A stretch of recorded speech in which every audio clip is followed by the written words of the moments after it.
the very roots of evil, of negativity and singularity, including the ultimate form of singularity, which is the whole state of things, pure violence without object anymore.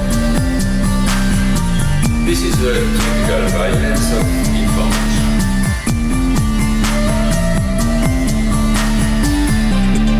It's violent because what happens there is a murder of the real, the vanishing point of reality.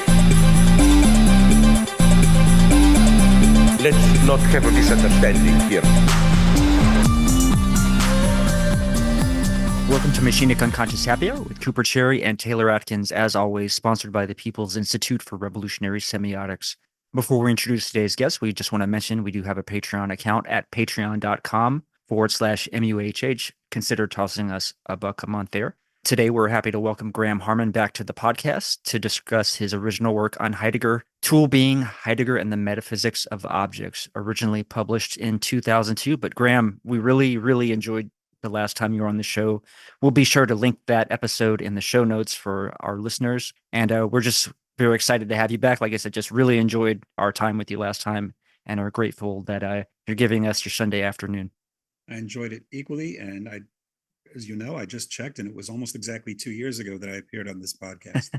Nice. No, it's great. And I think we warned you a little bit, but we did want to go back down memory lane and maybe give you the chance to tell and perhaps retell some of the story of your origin story, you know, getting into philosophy, Heidegger, just a little bit of that, of your quote unquote turn, not to pun, right? Or maybe to pun. I did that on purpose, but just tell us a little bit about your genesis. When I was 14, and then again when I was 15, my mother signed me up for a couple of philosophy classes/activities without asking me. I guess she knew me better than I knew myself, which is often the case with mothers. The first was a kind of after-school meeting. There was a small college in my hometown, and so a philosophy professor held a philosophy class. This is for late junior high school students, 7th, 8th graders. And we read the Apology, Credo, and Phaedo, Plato, which, you know, those are nice dialogues, but I wasn't ready to appreciate them at that age. To me, it was just overly pious stuff about virtue and justice and the law.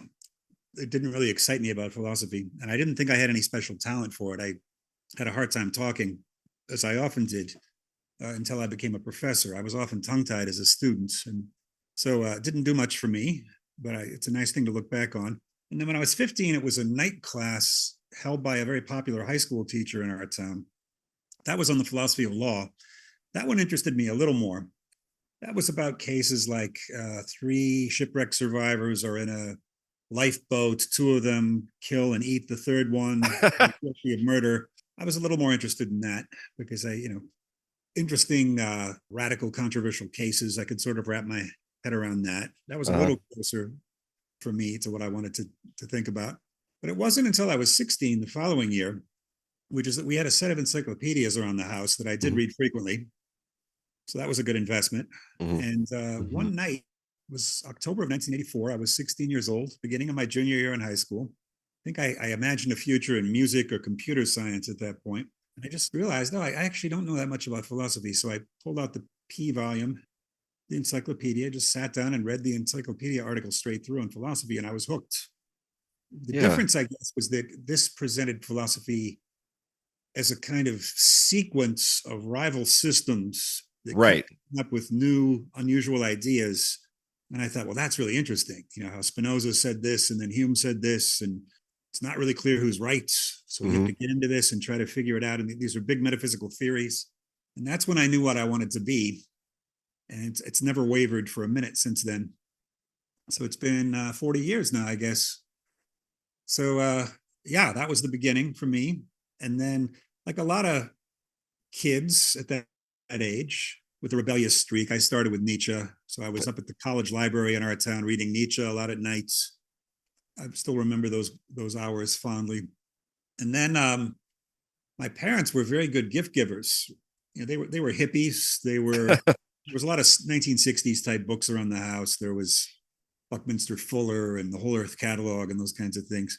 And I think there was maybe a philosophy book from my father's brief time in university. Mm-hmm. And my parents are excellent gift givers, as I mentioned, and they got me a history of philosophy, and they didn't just randomly pick a history of philosophy. They seem to have done some research, and they nailed exactly the right history of philosophy. It was the Julian Marias one from Dover, which is written from a continental perspective. Right. Julian Marias, disciple of Jose Ortega Gasset, and very, very much, unlike Bertrand Russell or one of those others, very much a continental standpoint of great figures being what guided that. And that's exactly the kind of thing I was interested in. And so I read through that. There's a kind of maybe somewhat overblown final chapter on the School of Madrid, which, interesting groups of people, but maybe not interesting enough to merit however many pages it was. I did become interested in Ortega through that, who's someone not read that much anymore. He was read more during the heyday of existentialism. There's a lot of his stuff in English. And so I started reading all of his stuff in English. And that would lead eventually to my discovery of his metaphor essay in college, which became kind of the foundational text for Triple O avant la lettre. Was that I also learned about Husserl from the Marias history, and it described him as the remote leader of contemporary philosophy. And I said, oh, I thought this sounds interesting. Interesting. So I got a little into Husserl. And then Heidegger, it was more that my freshman year of college, people were talking about Heidegger a lot. And I need to go back a little because I did, like most kids in Iowa, I did some agricultural labor in the summer to earn money. There's this thing called corn detasseling, the tassel, the fuzzy thing that sticks out the top of the corn plant and that has the pollen in it. You need to pull that out just before it appears if you want to prevent unwanted cross-pollination. You can contract for a certain number of acres, or you can sit in a machine and do it for an hourly wage. I was advised to do contract. And it's tough work because there's only like a 3-4 day window when you can do it. And if you miss too many tassels, you'll have to redo it. And it involves, it's a hot time of year. It's mid to late July. There's a lot of mosquitoes, there's mud, there's pesticide. So it's not the most pleasant way to earn money. But when you're a kid in Iowa in the 1980s and you're going to get paid $100-some per acre or whatever it was, right, it's a sizable amount of money. So anyway, 1985, which was my third and final year of doing it, I ended up with some money, walking through, of all things, a Barnes and Noble near the University of Iowa campus, and saw a copy of Being in Time and bought it. And started leafing through the first few pages. Was unable to read it, but I'd had some school German, and so that made me feel at home with all the German words in brackets. I could recognize a lot of the German. I had 4 years of German in high school, but you know what high school foreign languages are like sometimes. You're not in the US, you're not really learning the languages that well. So I tried, I think it took me my third try to finish till finishing Being in Time. I was then 19, I was a sophomore. And actually I read something else first. We had a very frustrating class one day on medieval logic. I liked the teacher a lot. It was a elderly man who was a historian of astronomy, Curtis Wilson, wonderful guy. But he was expert on Kepler and things like that. Okay. We were talking about medieval logic, and it was interesting material, but somehow the discussion left me frustrated. And so I happened to go to the bookstore after class, and I saw a copy of Heidegger's Metaphysical Foundations of Logic, which is his lecture course on Leibniz. Actually doesn't teach you much about logic, but it teaches you quite a bit about Heidegger and his view of Leibniz. And right. his lecture courses are more readable sometimes than Being in Time. And that's what hooked me. I would even go into classrooms alone at night and reproduce some of his diagrams on the board.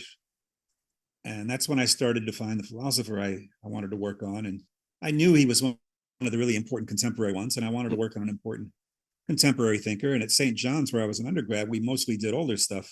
Right. Okay. We weren't doing Heidegger in those days. We did one Husserl essay, but otherwise we stopped with Freud in those days. And so Heidegger was already kind of risque contemporary for St. John's. I then read Being in Time, and I think I went to the library. I read every Heidegger book in English in the library. I realized, I have some German. I should make myself read this stuff in German. So I went and checked out some of the German Heidegger they had the whole set there. And that was hard for me because my German, as I mentioned, was high school level. And then only in graduate school, my first year of graduate school, did I realize, look, I'm going to be working a lot on Heidegger. I can't be taken seriously unless I read it all in the original. And the other factor at the time was that the Beiträge zur Philosophie had just come out in 1989 in German. And Rainer Sherman, who was still alive, was announcing this is the second great work. And I thought, I got to know what's in there. I got to know what's in there. And it's going to take years to translate it. I went to New York with my friend, got a copy of Beiträge in German at Mary Rosenberg's old store in Manhattan, where they sold all that stuff. And, Okay. Sat down and read through it. And it took me a year and a half because the Beiträge has really tough German. Okay, interesting.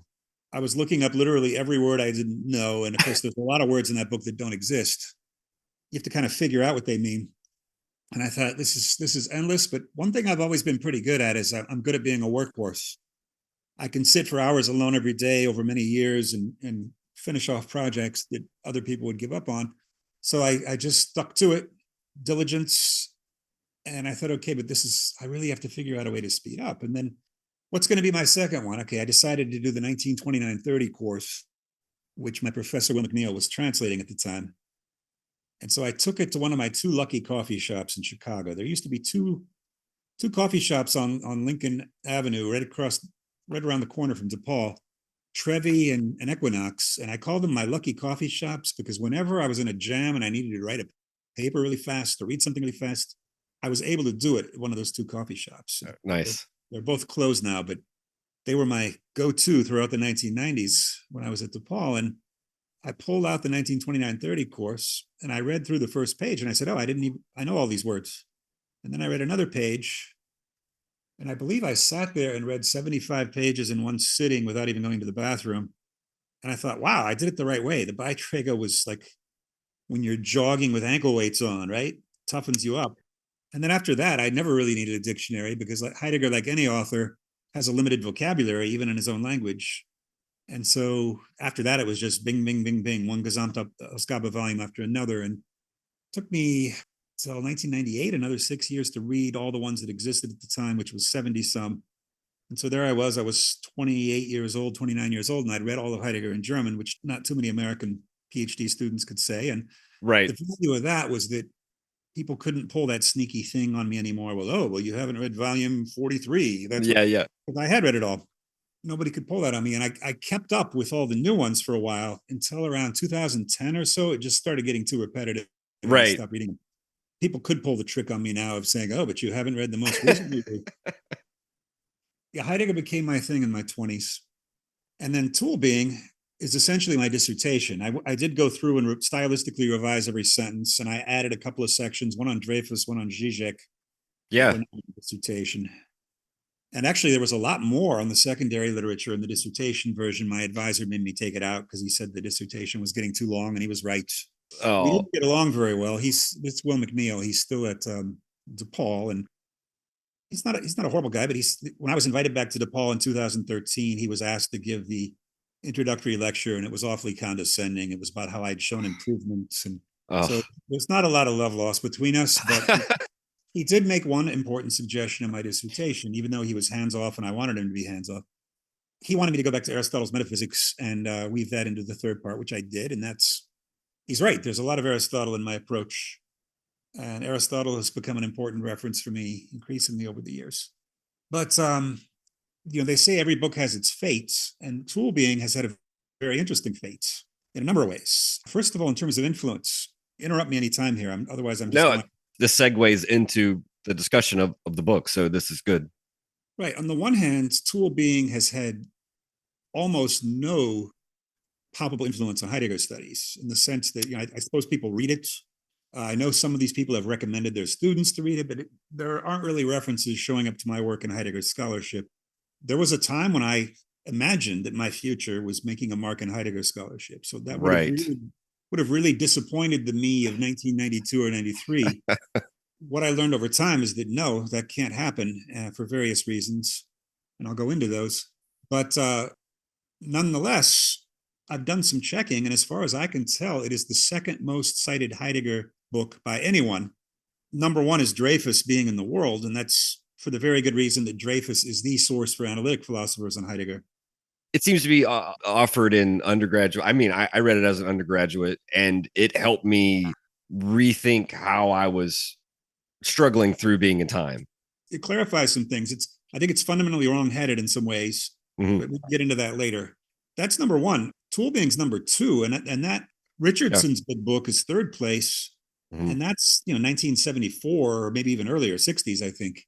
And then Derrida's Of Spirit is actually bringing up behind those in fourth place. That's 13 years older than my book. So it's Right. found an audience more than Derrida's Of Spirit and Richardson's book. That audience is not a Heidegger scholar audience primarily. It's an Right. interdisciplinary audience. What's that? No, I was agreeing with you. I think that, not to interrupt, just to intersperse, like that the people who I wouldn't consider Heideggerians had read your work, especially, not just when it came out. When it came out, I remember my mentor, Sid Littlefield, who he was more of a Deleuzian. He was reading it. It was Heidegger for non-Heideggerians to a certain extent, right? Yes, that's right. Actually, I think I'll say what I think is happening with Heidegger scholarship, and this is a natural process.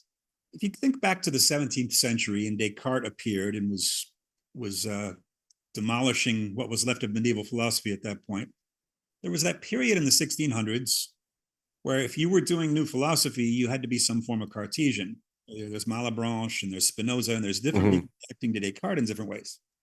Well, if you go to a Descartes conference now, that's not what's happening, right? If you go to a Descartes conference, you're getting historians, right, who are analyzing his letters to such and such, or what were the influences on Descartes. It's not people who are claiming to do more than early modern philosophy scholarship. And that's fine. That's great figures deserve that. Heidegger, of course, there was a period when Heidegger's scholarship was sort of mixed with cutting edge continental philosophy. Already when I was in graduate school, I started in 1990, you could work on Heidegger, but it was considered a little bit old fashioned already. Derrida is where the action was in 1990. Deleuze wasn't even, I'll talk about Deleuze in a second, but Derrida was where the action was. Foucault in non-philosophy departments like history, geography, but it was Derrida. If you wanted to do continental philosophy and be at the cutting edge, you had to be Derrida or you were a little square. So already Heidegger was shifting into becoming a kind of classic rather than a contemporary. And so now you've got this point where we've gotten to this point where Heidegger scholars might think they're at the cutting edge philosophically, but they're really not. Too much has happened since his death. And so they've kind of locked in to trying to understand Heidegger as he understood himself, which is what scholars do. And that's fine. It's just that that's not what tool being is trying to do. I'm trying to claim that Heidegger, the way he understood himself, misses the point of his philosophy, which can sound arrogant, but actually no. I mean, even in physics, Einstein reinterpreted the Michelson-Morley experiment in ways that Michelson-Morley did not like at all. In fact, it was kind of embarrassing. They finally gave one of them the Nobel Prize for being the foundation of Einstein's special relativity, but it turned out he despised Einstein's special relativity. So it put the Nobel Committee in this embarrassing position, and they had to give him the prize for something else. That's where Heidegger's scholarship is today. And so it's not really surprising that none of them seek me out. None of them quote me. They all kind of pretend to be amused by me, if they even do that. Sometimes they invite me for things, but they're sort of rolling their eyes as they invite me for things. They have to show their allegiance or something like this, right? That you would be sort of anathema to true Heideggerianism. That's true. And another factor is Heidegger's scholarship is fairly committed to developmentalist readings. You cite a couple of other thinkers that also oppose a developmentalist reading of Heidegger, like is it Kessiel or Kessiel? Yes. So you do have at least some allies on that front, but it would seem that if you are doing Heidegger scholarship, you need to be able to sort of create this complex trajectory rather than what you try to do and go back and say, no, look back at the first published lecture course in 1919. You can find everything you need. And I think that would maybe deflate the aspirations of scholarly mastery or whatever it is that might be going on, the big story, that the meta narrative or the grand narrative that one might want to tell about Heidegger. There's a broader problem here with historicist assumptions, which is that historicism is maybe one of the great intellectual contributions made by modernity. But it boils down to this idea that history is like an atmosphere in which we dwell, and that atmosphere constantly shifts as we move forward. But it's so foundational that you can't ever really escape that atmosphere. And so nothing can ever be really understood unless you contextualize it completely in terms of everything that was going on. And I've been reading a lot of Marxism and Frankfurt School stuff lately. That assumption is baked into all that stuff. This idea, and of course, it's capital that's the dominant historicist motif for them. And what's wrong with that? Well, it's better than its alternative. which Right. is a kind of conservative eternalism, which is that there's a kind of perennial true content that even the Greeks and the Romans knew, and we can rediscover that today. Right. The problem with that is that I don't think truth is a content. I don't think there is such a thing as a moral truth that can be read off of a reality and relearned again and again. I think that, for me, it's more about reality than truth. We bump up against reality, and a truth is our somewhat inadequate attempt to formulate a reality in words. And so truths aren't ever really enough for me. It's different for Badiou, I know, but for me, it's about realities, not about truths. And so I do think we need to move away from this idea that simply the historic atmosphere of a certain time is so determinative for everything that we have to contextualize it all. No, I think people break out of that historic atmosphere, and that's when interesting things happen. And here Badiou and I agree. The mere occupation of a historical site and time doesn't give you anything more than just a kind of surface effect. And you have to burrow beneath that to find something interesting. Right. And the same thing, I think, goes for the individual biographies of individual thinkers. So the fact that Heidegger history is changing from 1919 through the 1950s doesn't mean that Heidegger's philosophy is changing in any significant way from 1919 through the 1950s. I think he puts his basic ideas in a certain number of different permutations as time goes by. But Kissel is the one who talks about how Eragnus is already big in the 1919 lecture course. And in his big fat purple book on Heidegger, what is it called? The Genesis of Being in Time, where he covers all those lecture courses. Yeah. And I should say that I didn't have a personal relationship with Kissel. I'd see him at conferences, but I was a young graduate student. He was an old established scholar. I never went up to him. And he was probably a little too scholastic for my tastes, but I liked that when I first read it, which was in 1995. And I found that I agreed once I started reading those early lecture courses. The tool analysis is already there in 1919. Eragnus, his fourfold structure is already there. And the fourfold is something no one was talking about back then, except the guy in Nice. Why am I blanking on his name? He's deceased now. French. He wrote a number of books on Heidegger, Hölderlin, and the fourfold. It wasn't.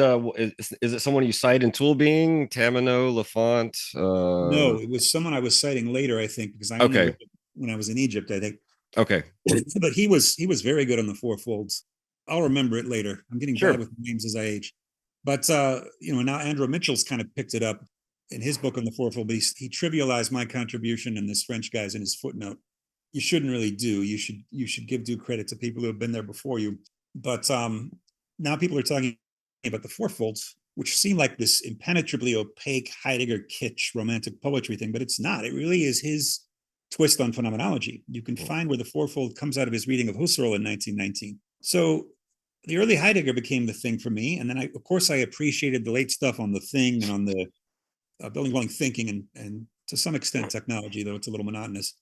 But all of those are really rooted in his early stuff. And he himself said every thinker thinks one great thought. I've said it's more like 3 or 4 up to 6 thoughts that a philosopher has.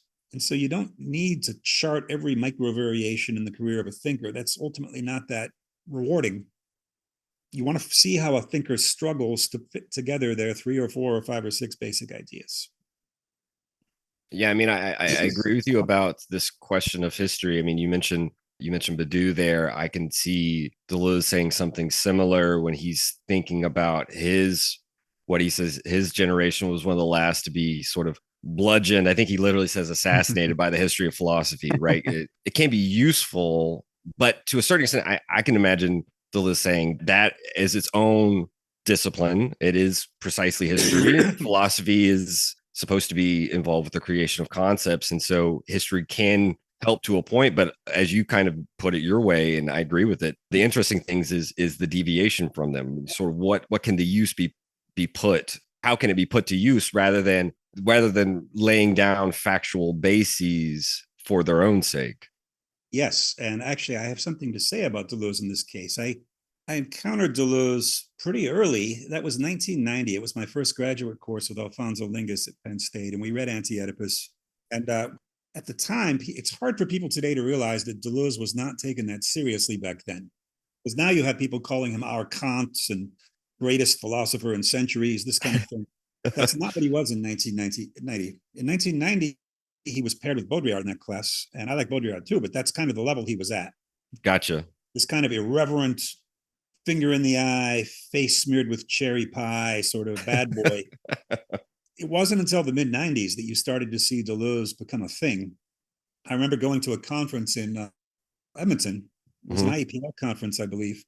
And there was a couple of fairly obscure young scholars giving a paper on Deleuze, and the room was packed. And I thought, wow, Deleuze is suddenly this big?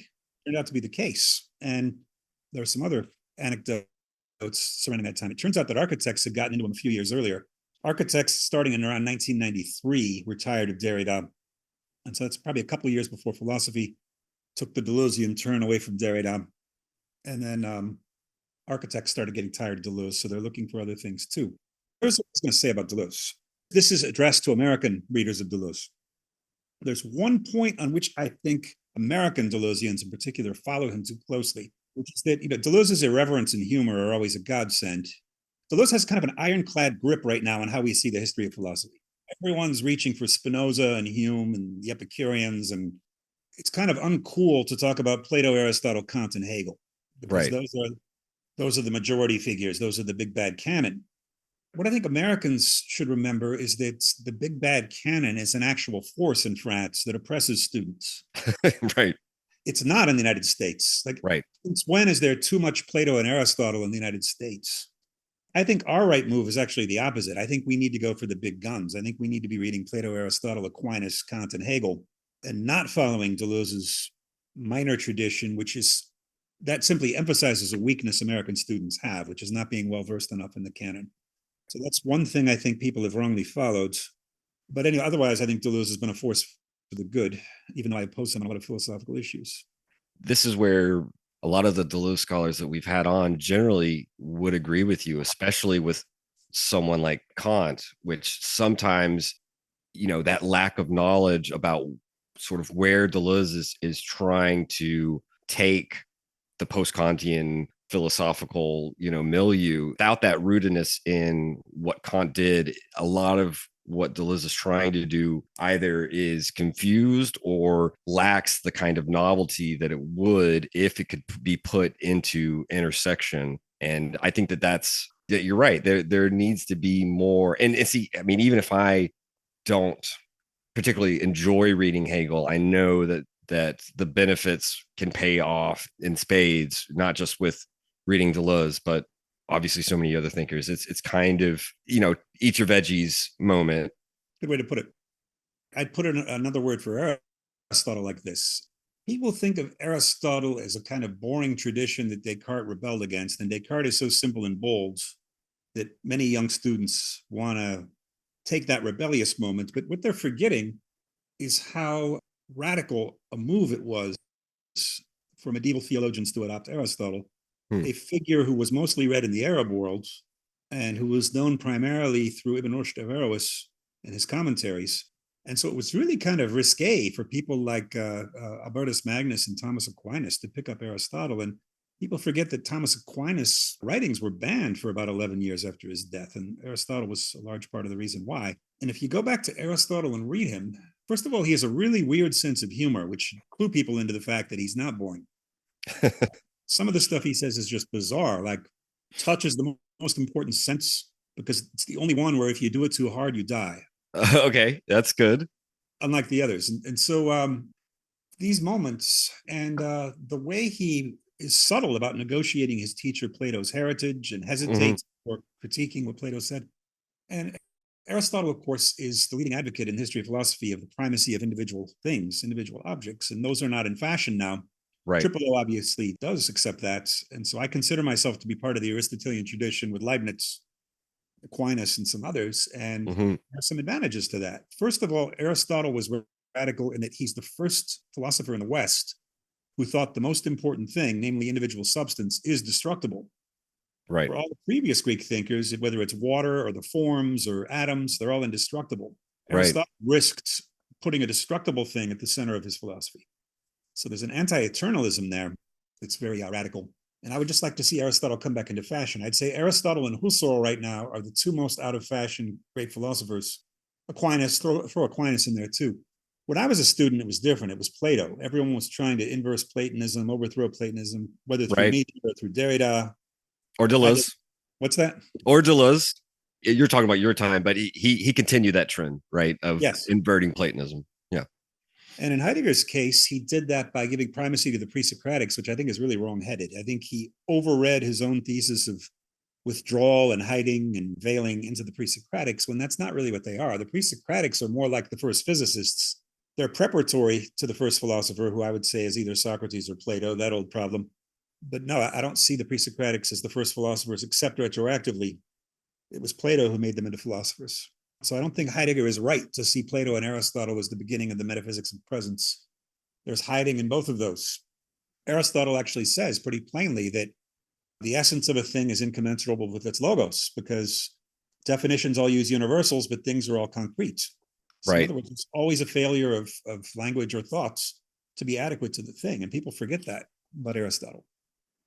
It is interesting because, and I guess we can start sort of delving into tool being, that the two things that came to mind in your discussion of Aristotle. One would be, you do seem to be fighting a certain battle against a type of maybe overemphasis of the Aristotelian reading of Heidegger, right? With the emphasis on sort of the dualism being poiesis and praxis, and how that for you doesn't get to, we can get to that. We can maybe build up to that. But the other thing, I guess, immediately would be perhaps the dualism that I'm just thinking of someone like Simondon who critiques the hylomorphic model, that even if Aristotle maybe overprivileges a kind of form matter dualism, at the same time that deadlock helps to generate a springboard, if you will, a view based on a sort of, let's say, out of the conflict or out of the deadlock of that dualism, there can be something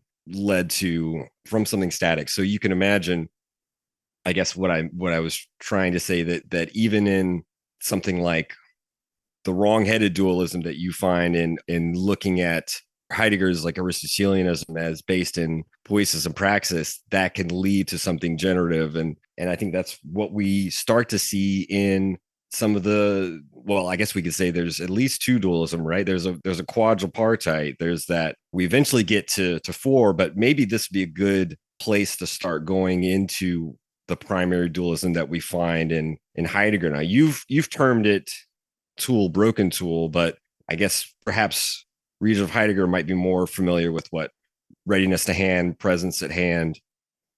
This is kind of how my approach to Heidegger started.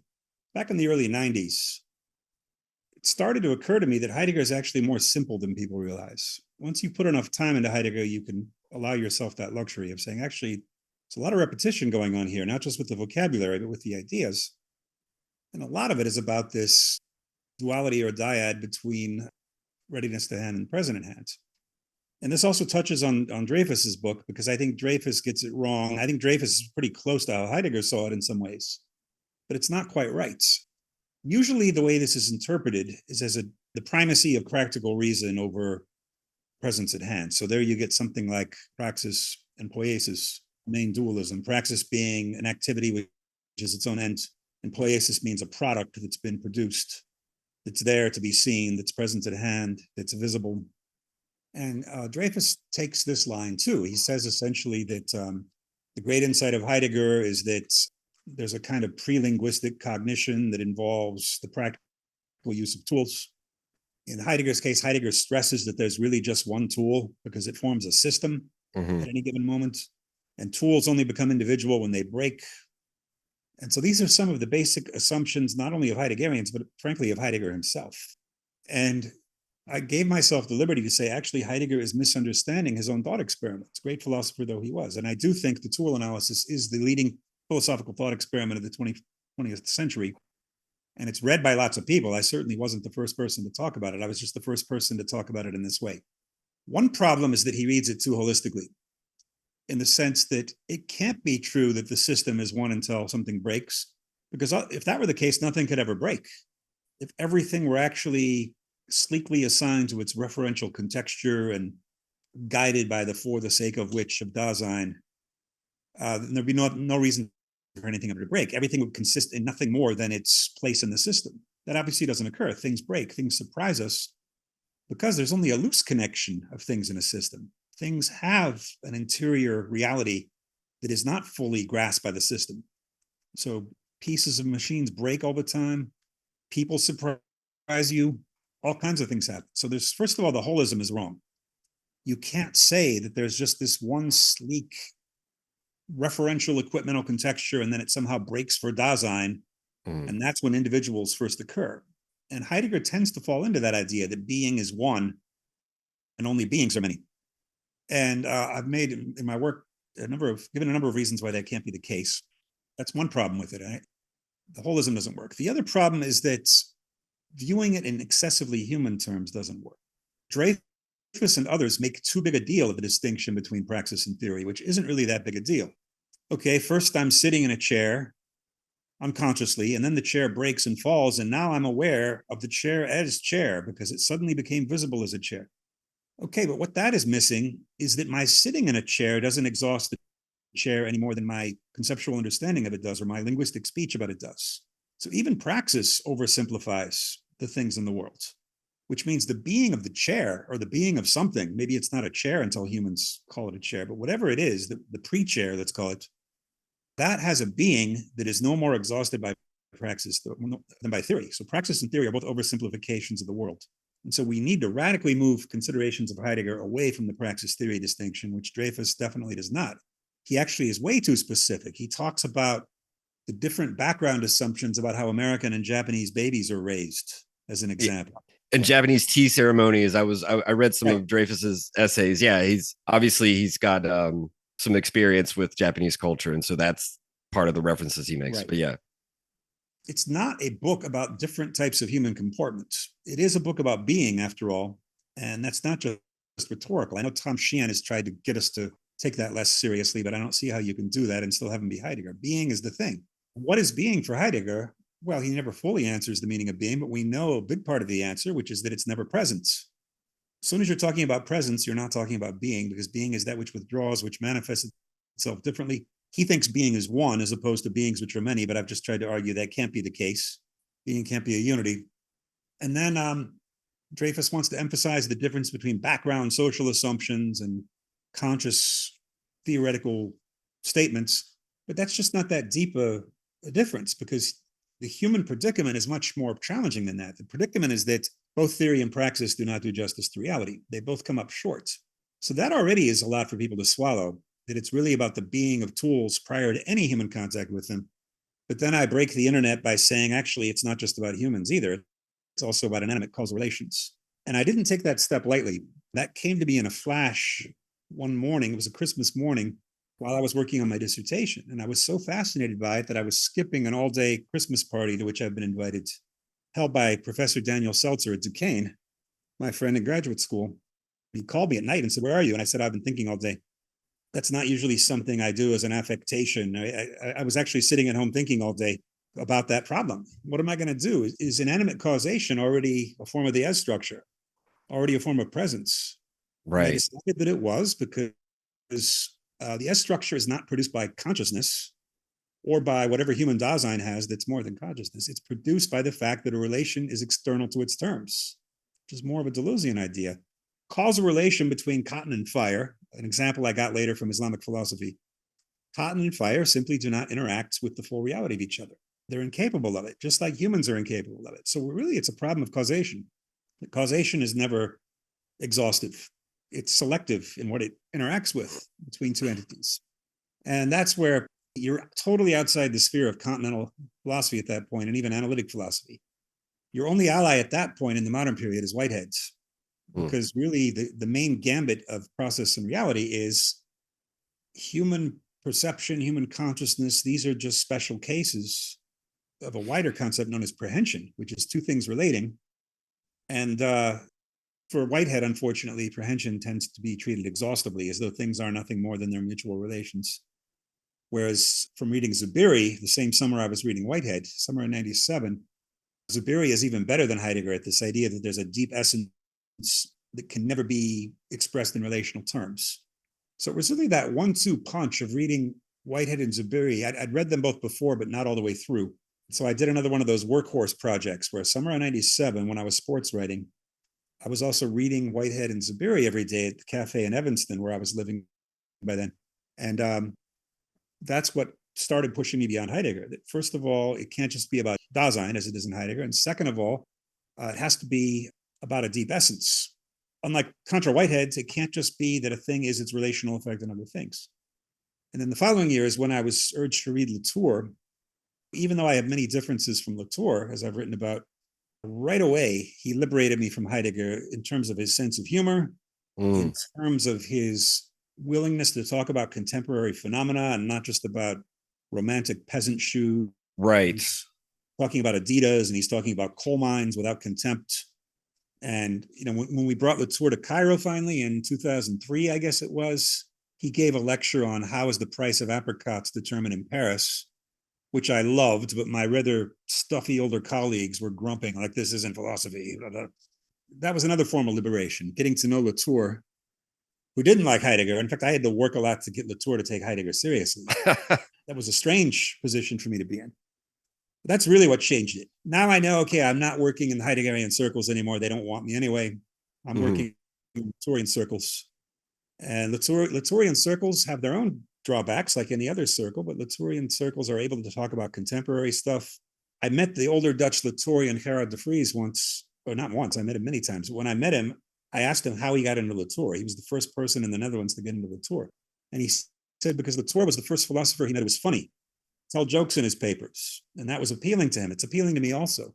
Heidegger is famous for his humorlessness, whereas his brother correctly has the reputation of being a very funny guy. People don't realize that Heidegger's brother wrote a bunch of books that aren't published. Really? Yeah, he dedicated himself to his brother, typing up his manuscripts. But in so doing, he was suppressing his own authorial career. And I'm not going to say he's at Heidegger's level, but boy, is he funny and risky. He'd say some of this stuff during the Nazi period. There's a book you can get in German that I happened to find by a guy who talked about Martin and Fritz's relationship. And during the Nazi period, they had this fascist concept of Volksgemeinschaft, the community of the people. And during that Nazi period, Heidegger's brother gave a speech saying, Volksgemeinschaft, I have done a rigorous mathematical study and discovered that I think he said it will take 50 years for Germany to reach Volksgemeinschaft. And here at Westkirch, at least 200. And everybody's laughing out loud. And he's basically mocking a key Nazi concept. And he's got another one where he's talking about a homeland and the country path. All of these things are very far from me. And he's mocking those. So he had a sense of humor about his brother. Heidegger just didn't get it somehow. And here's another thing. People sometimes ascribe Heidegger's Nazism to his rural upbringing.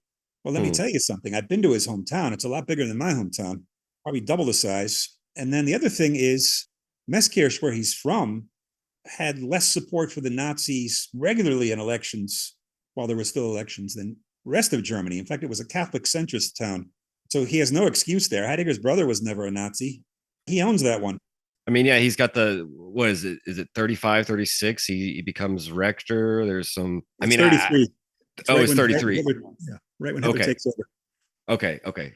It's during that rectorship that we have some of the surviving speeches, right, that he gives in support of Nazism. And it's hard to tell reading his biographies how much of that was opportunism or how much of that was perhaps still a sense in which that there was this belief National Socialism would lead to some sort of higher stage of whether it be being or whatever. He seemed to have philosophical hopes, if you will. He seemed to have hopes for what it could be. And it's hard to tell exactly.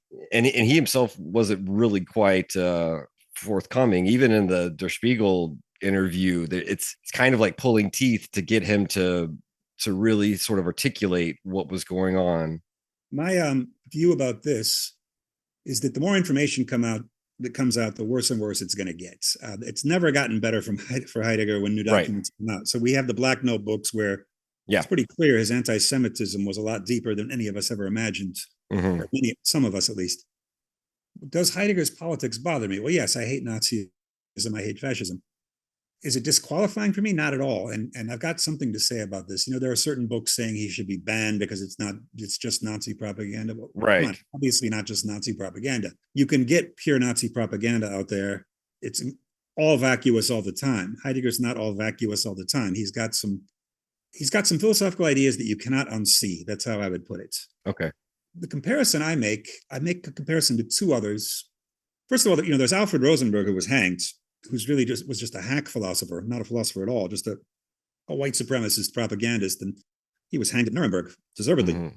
But then you get, along with Heidegger, you have two people who people go a little easier on for some reason. One of them being Werner Heisenberg, I think because he was a physicist, he was working on Hitler's bomb project. If Heisenberg had succeeded, we could be under world Nazi dictatorship now.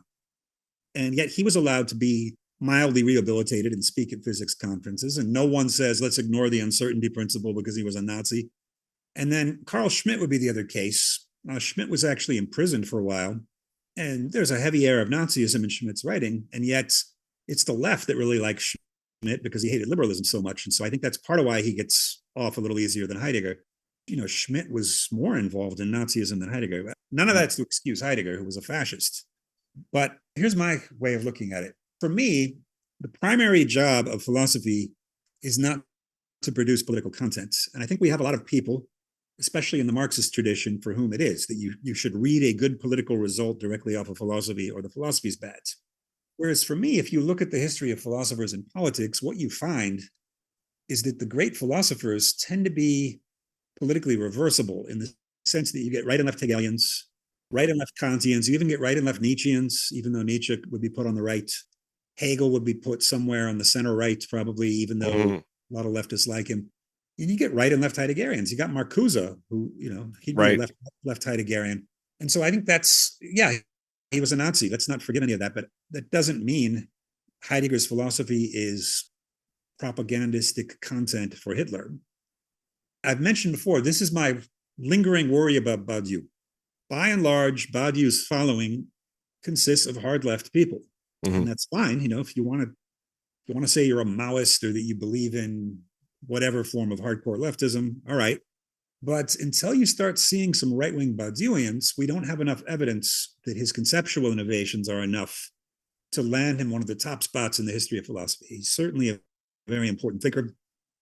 But I think there is a sense in which the really great philosophers, not that they can't be held responsible for their political views, but that their contributions transcend political content in a certain sense. I mean, one of the thinkers you brought up earlier was Plato. And if we looked at Plato's politics, Socrates' politics, it seems to be much more aligned with a type of authoritarianism than one would perhaps want to believe for a founding father of philosophy, right? So it's from the get-go, it's a strange political situation with Plato, not even mentioning, this attempt to make a real life philosopher king in Syracuse, right? I mean, it's definitely a much more complicated situation. But you are also correct that the more, for example, those Black Notebooks come out, then it's confirming what we already know, but also increasing the degree to which we weren't quite so sure, right? That had always been a little bit shrouded. Yes. And in any case, I'm glad that, it's kind of interesting because just like in your book, we can sort of clear the air at the beginning, right? You sort of do that at the start of Tool Being, and it is worthy of discussion, but it's also been, I'm not gonna say belabored, but there's a lot of work out there, right? Even was it Wolin's book sometime maybe last year, right? So, which I haven't gotten to read, but I've sort of read snippets here and there, and it confirms something that we had known, but again, the degree to which. But I do want to, I guess, one of the first questions, and Coop, I'll let you ask your question too, unless you feel like it's been covered. I think our first questions overlapped, right? And in a footnote, you mentioned, I guess in April of 1992, I think is when you dated. A friend of yours coined the term. I'll name him, right? Is it Raven Zachary? Was that his name? Coined the term tool being. And I do want to give you a chance just for the very fact, and we can talk about this a little bit, but what I like about the term, as confusing as it may be as you start reading the book, that it's not about tools. And so I did want to give you a chance maybe to talk a little bit about the genesis of that term. And I know you say in the book, but you could reiterate the reasons for which you retain that term despite its potential misunderstandings. Were you going to say something?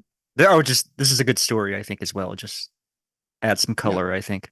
Sure. Actually, Raven Zachary is my youngest brother. He lives Oh, in okay. Oregon. Okay. I call him a friend just to, I don't know. I didn't feel like I needed to reveal everything about my family structure. He was a student at the University of Iowa at the time, and he's always had this gift for doing strange things with language. And he created a flyer for some group he wanted to start. He and his friend wanted to start a group to discuss tools. And he sent me a flyer, and the top of the flyer, big whatever 72-point font, tool being. I said, that's really weird. That's a weird word, but it's catchy. And so I took that as the title of my thesis. And I just did it instinctively, but then I later realized why I liked that as a title. This comes from Raymond Chandler, the detective novelist, who said that he thinks the best titles should be familiar words in an unfamiliar arrangement. Mm-hmm. So, for instance, The Big Sleep, his first novel and his most famous. Now everyone just assumes, oh yeah, The Big Sleep is a slang for death, but he actually invented that. You know, the, big, and sleep are all simple English words, but they never appear in that order. And in fact, Chandler used to make fun of Eugene O'Neill's play The Iceman Cometh because it uses the phrase the big sleep. O'Neill apparently wrongly thought it was a natural idiom of the English language, but Chandler had just coined it 10 years earlier in his novel. So Farewell, My Lovely, the second novel of Chandler. Again, farewell, my, and lovely, all normal English words, but you'd never put them in that order. That's like something a foreigner would say. And so it kind of sticks in your mind. And then he didn't follow that for all his later titles, but tool being, okay, everyone knows what tool is, everyone knows what being is, but putting them together with a hyphen is kind of odd. No doubt that's never been done in English before. And yet again, it's been accepted as a piece of terminology, even by people who don't like my interpretation. You'll see the phrase tool being show up in articles sometimes now, even by people who want nothing to do with me as a Heideggerian. So yeah, that was kind of a funny story. Let me tell you before I forget another story about this book. Yeah. There's a couple of stories actually about Sure. this book. This was my first book. It was my dissertation. And Alfonso Lingus, who was kind of my unofficial advisor on the side, I wasn't at Penn State anymore. And he had read the drafts and he had told me, please think of this as a book all along because this is a very important reading of Heidegger. It must be read. And so emboldened by him, I sent off a prospectus to, I think it was 15 publishers. Then I went on spring break and I came back and there were 11 letters from publishers. And I thought, oh my God, why do people say it's so hard to get published? This is easy. Except all 11 of those were form rejection letters. I think it was 12 actually, just publishers that didn't want to do it. So that left 3. And those 3 played out. It was almost like a play. Those on stage, those 3 played out consecutively rather than simultaneously. And the first was Stanford, and the late Helen Tarter, who tragically later died in a car crash in Boulder, Colorado, was editing Stanford at the time before she moved to Fordham. And she was under fire at Stanford at the time because I think people thought she was getting too artsy-fartsy continental, and maybe some analytic philosophers didn't like that. And so she was told she could only publish 1 book in continental philosophy that year. And she narrowed it down. I was one of the 2 finalists. And she ended up not choosing mine. She ended up choosing Beatrice Hahn's book on Foucault. Hahn is at Essex, I believe. And so she sent me a sad rejection letter in the mail. And I thought, oh, darn it. I thought Stanford was going to take my book. Next was Nebraska. And Nebraska, the person really wanted it. I sent it to her and then I never heard back. And it turned out she had left and it had fallen through the cracks. Oh, yeah. And young authors out there, stuff's always falling through the cracks at publishers because we get too many submissions. We have other lives sometimes. Right. My apologies. I've been guilty of this in some cases. I think there are probably people still waiting to hear back from me about manuscripts. And I'm very sorry about that, but it happens. There's nothing urgent about humanities publishing, and there's not money that's driving people to do it faster. Anyway, I finally got a new editor at Nebraska to respond and say yes. And then she got 2 reviews, and both reviews looked good to me. One of them was incredibly positive. That was from Henry Statton, who's a kind of Derridean literary critic at the University of Washington. Okay. Wrote a book on Derrida and Wittgenstein, and he couldn't have been more complimentary. I thought the other one was also complimentary, but with the benefit of hindsight, it was kind of a damn with faint praise, read between the lines thing. And then to my shock, when I first arrived in Egypt, the rejected manuscript from Nebraska was there with a rejection letter. And that left me with the last publisher, Open Court, who again, the editor had changed, or the sub-editor. And so I had to write to them again and say, I've been waiting 2 years to hear from you. And they said, oh, okay. And then I didn't hear from them for another year. And then I wrote to them, this is right after I got to Egypt and got the rejection letter from Nebraska. And I said, what's going on? And they said, oh, we'll try to get back to you in the next couple of weeks. And they did. And this will be November of 2000, my third month in Egypt. They said, well, what happened is we couldn't find anybody to read it. And so we sent it to our meanest reviewer. We knew he would say no, but then we were going to go try to find some fairer reviewers.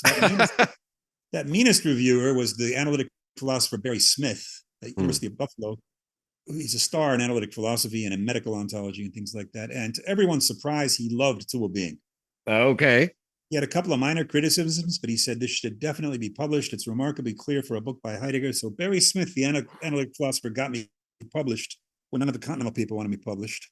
And I've never forgotten that. And to this day, there are still prominent analytic philosophers like David Chalmers, who will tell you that I'm a very clear writer. I write clearly enough to be an analytic philosopher.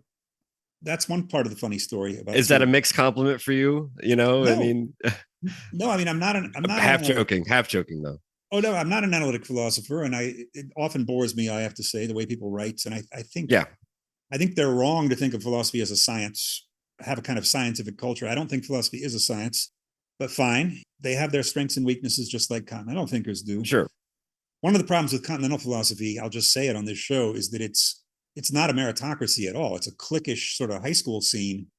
And so you go to something like SPEP, and it's not clear why certain people are at the top of SPEP and certain people are unknown. And there's a lot of sleazy personal relationships going on. And it's just, I haven't been to SPEP since 1993. And that's why. It's just, there's an in-group, it's a clique, and that's who runs it. And it doesn't matter how much or little work they do and how good it is. It's just, they're on top. It's like a high school A scene. And then you've got the nerds who are kind of excluded. And it's never clear why people are in one group and not the other.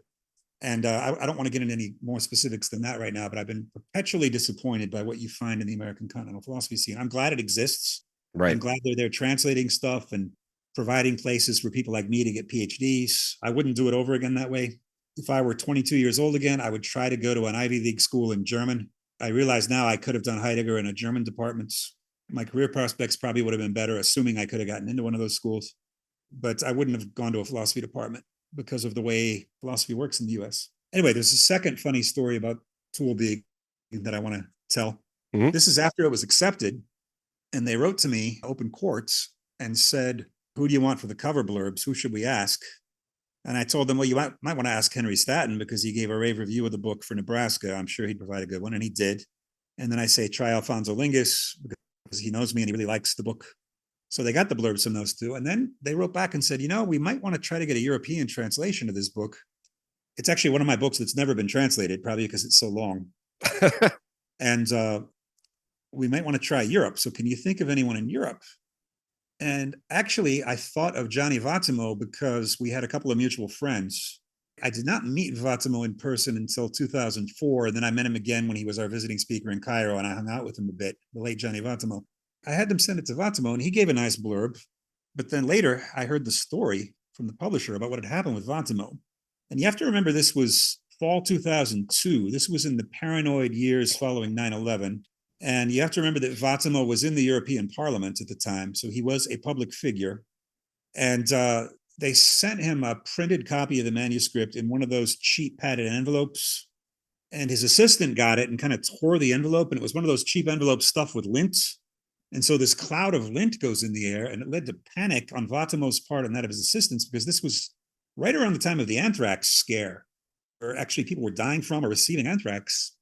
And so the police in Turin were called to the university. They cordoned off the building. Oh my. The manuscript of Tool Being was sent to the Italian crime lab in Rome to be analyzed as a weapon of mass destruction, which has probably never happened to a philosophy book. And I think Vattimo left a kind of angry message on the open court answering machine. What kind of people are working for you? This kind of thing. Oh my God. And then they said, no, it was a false alarm. The crime technicians in Rome said, no, there's nothing harmful here. It's just the lint. And then to his credit, Vattimo gave me a nice blurb anyway. But nothing harmful, but a book on Heidegger, right? It's, right. Now, so maybe I do remember you telling that story last time, so I'm glad you told it again, because that's a really fucking good story. And then ironically, I was later invited to be a summer semester professor in that same building in Turin in 2017. So it came full circle. You never revisit the scene of your crime, Graham. But no, I guess enough time had passed, statute of limitations. It had been 15 years. It would have been funny if I had been arrested and fingerprinted. Right. And then released on bond. Yeah, no, I do remember that story though. That one's hard to forget. That's a good story. And so that's the thing that I think, starting with the book and realizing, for example, obviously I think we talked a little bit about Laruelle last time, but this is just a superficial connection where I think that a phrase like tool being reminds me a little bit of a phrase like non-philosophy, where it almost is a little bit provocative. It's a little bit courting misunderstanding, if you will, almost to get that knee-jerk reaction of a symptom, right? Because, as I mentioned, and as you reiterate throughout the book, and I love how you kind of say it, where it's like, it's kind of like a friend giving directions in a foreign town. We need to hear it a few times for it to sink in. You reiterate throughout that tool being has nothing to do merely with tools, except for the fact that the analysis, the beginning of it, is located in Heidegger's analysis of tools, equipment, right? Except that you point out that perhaps Heidegger missed the revolutionary aspect of his own insights, even though he seems to grasp some of it and give you perhaps the groundwork, the seeds, if you will, to take it in a direction that maybe even Heidegger, and I think you even say Heidegger would probably refuse. I've always enjoyed irreverence even before I first read Deleuze and Guattari. But I think the title tool being was designed to annoy Heideggerians, even if only at an unconscious level. It's a way of using phrasing that's a little bit bizarre in a context that doesn't appreciate that, to say the least. Humorless group of scholars, much like he was a humorless man himself. I guess a philosopher attacks the scholars they deserve. That's another Deleuzian sentiment, right? This question of what is merited.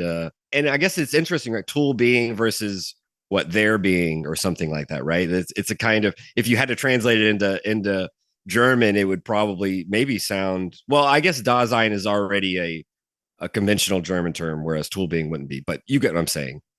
One other thing about Heidegger, this is kind of at the level of gossip, but people might be interested in this.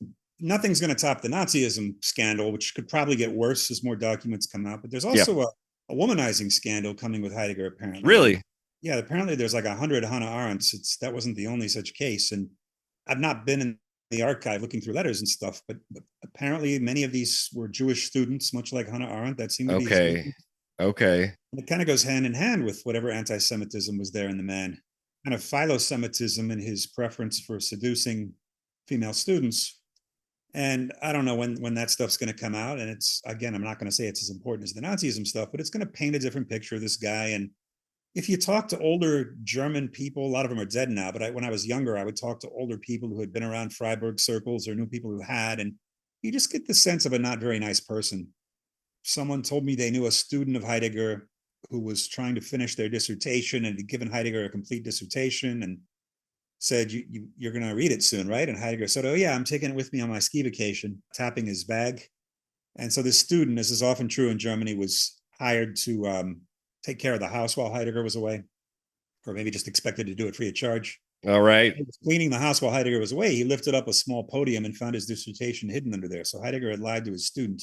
And hid it maybe purposefully. Yes. This is just the kind of person he seems to have been. And when you read his letters with his wife, they're just kind of anguishing. I mean, his wife was not pure as driven snow either. She had the first son was actually she had with a lover who was not Heidegger. Okay. That came out in some of the correspondence, but she's just anguished later in life when he's basically gone every weekend with a new mistress, and she's basically begging him to stop. And on the one sense, that's private family stuff, but in another sense, he's big and he left behind his correspondence, so it's not totally private. He made himself a public figure, and you just see that he has this habit of screwing the people close to him. Elizabeth Blochmann, another of his mistresses, who it's clear to me she was his mistress from those letters, and she's Jewish, and he's not really doing anything to help her, and she's anguished and panicked, and why aren't you doing anything to help me? She's stuck in Germany under Hitler, and he's kind of ignoring her. You can't really find too much good about the man when you read the personal stuff. His Petzit, his younger art historian friends, he humiliated him once. Petzit came to visit him at the hut, and he said, today you're going to help me violate the rules of the forest. Petzit, being a typical German, is very nervous about this. We're going to break a law. And Heidegger said, yes, and you're going to help. And they go and chop wood together, and they're carrying this tree that they chopped down. And they walked right past the forester, and Petsit is panicking. I'm going to be thrown in prison. And Heidegger just waves at him and walks past. It turns out Heidegger knew the forester was coming and just wanted this guy to panic. Oh, man. And was humiliating by saying, you have to help me violate the laws of the forest. And it's just the kind of thing I would never dream of doing to somebody who's a friend. Right. Anybody else. And this is just the kind of guy he was. He liked putting people down and humiliating them in all possible ways. And it's a shame. It's a shame, but we have to read him. You can't unsee his ideas. Was that his attempt at a practical joke, or was it really the humor was in the cruelty? Is that what you're saying, that it I don't want to speak for you, Coop, but I'm just thinking of like hearing the story. I hear a practical joke, but it seems like it was much more cruel than yes. Okay. Yeah, it wasn't just like one time we were playing poker. We had a regular poker game at Penn State, my year there. And my friend checked out a book of poker rules that the Penn State Library actually had. And one of the other students said, oh, you know that Joe Flay, the graduate officer, Professor Flay, gets a copy of the books that we check out to see how we're utilizing the resources. And we said, oh, damn. But then he told us in a few seconds it wasn't true. That's a practical joke. But telling someone they're violating the laws of the forest, especially in Germany, where everyone's uptight about laws anyway. Right. Okay. Yeah. It isn't very nice. Yeah, I see what you're saying. And it's a pattern for him. It wasn't done in a spirit of humor. It was done in a spirit of sadism. You see how he treated his wife, who wasn't a perfect person either. She was even more of a Nazi than he was, but it's just not very nice the way he treats her, and other people as well. The stuff he says in confidential letters of reference about people is really nasty quite often, even when they think they're getting good letters from him. So it's, he's a Nazi. He was also a bit of a jerk. Some of that was in the biography I read. I forget exactly what the title of it was. You might be familiar with some of them. A Master from Germany, was that? I think it maybe that one where it does cover some of the letters of reference and some of some of that stuff. But I was also thinking of the fact that, Coop, I know you've posted on Twitter, some of the pictures of like Heidegger and Lacan. I was just kind of thinking about how we've discussed a little bit about Lacan's somewhat sadistic humor, or let's say idiosyncrasies, and including, it seems like Heidegger and Lacan have something in common, which would be this, I don't want to just say womanizing in general, but perhaps taking advantage of positions of authority in order to take out certain seduction. Lacan with his patients, Heidegger with students. There's an imbalance of power there that's a part of I don't want to just say sadism, but it's not a bad word for it. There's some sort of power kick. Yes, and then this is from Rudinesco's biography. The most disturbing moment in there to me was when he was basically transitioning from his first wife to Bataille's ex-wife. And there's a moment when he's driving with Bataille's ex-wife. I don't think he's married to her yet. And they pass his kids on the street and he pretends not to notice his kids. That was the really mean moment. And that really hurt his kids. I mean, granted, he was in an awkward position of his own making, but you end up not admiring Lacan that much as a person either. But I sure do like reading Lacan. I think there's something there. You can't deny his brilliance. That's something that we've talked about. And another thing, just back before we get back to the book, I do enjoy these anecdotes. Something he said about, he said his name was Fritz, his brother. Yes. And typing up, he typed up Heidegger's writing. Is that what you said? Yes. Martin entrusted his manuscripts to his brother. His brother would type them up very diligently, very loyally. And if I'm remembering correctly, he would save at least some of them in the bank vault. I might be misremembering that, but Fritz worked in a bank. And actually, he was the more famous of the brothers in the hometown. Interesting. Okay. Interesting. Because he was a beloved comic orator, as I put it in Heidegger Explained. He gave very funny speeches. Brilliant man, and he wrote some actual philosophical books that I don't think had been published yet, but that were apparently of some significance. Interesting. Not like he's a world-class philosopher, but they were books of worldly wisdom, let's say, and very funny in many cases. I haven't read them because they're not published. I read, I've forgotten the name of the author, but in the bibliography to Heidegger Explained, you can find this book in German in the bibliography, because that's where I got all this stuff from. I just randomly found this book in a bookshop in Karlsruhe while I was there for an art show. And it really was an enlightening book about his relation with his brother. Maybe it's in English now, but I doubt it, but it should be. I brought this up because I think it's in the Parmenides seminar where Heidegger, as you've pointed out, Heidegger normally doesn't talk about objects, but he doesn't also fully avoid them, as we know in, the technology essay with windmills, hydroelectric plants, the silver chalice, etc. But in the Parmenides, I believe it's the Parmenides seminar. You perhaps would know this better than I do, but he disparages typewriters, the writing machine, as a kind of way of, I don't want to say bastardizing. I'm trying to think of a good way of paraphrasing how he puts it, but there's a way in which we are de-individualized, if you will, from handwriting or whatever that would be a kind of authentic relation to logos, whereas typewriters is in its standardization. And so it just seems interesting to think about that relationship with his brother, who would be the one doing the dirty work of using the writing machine.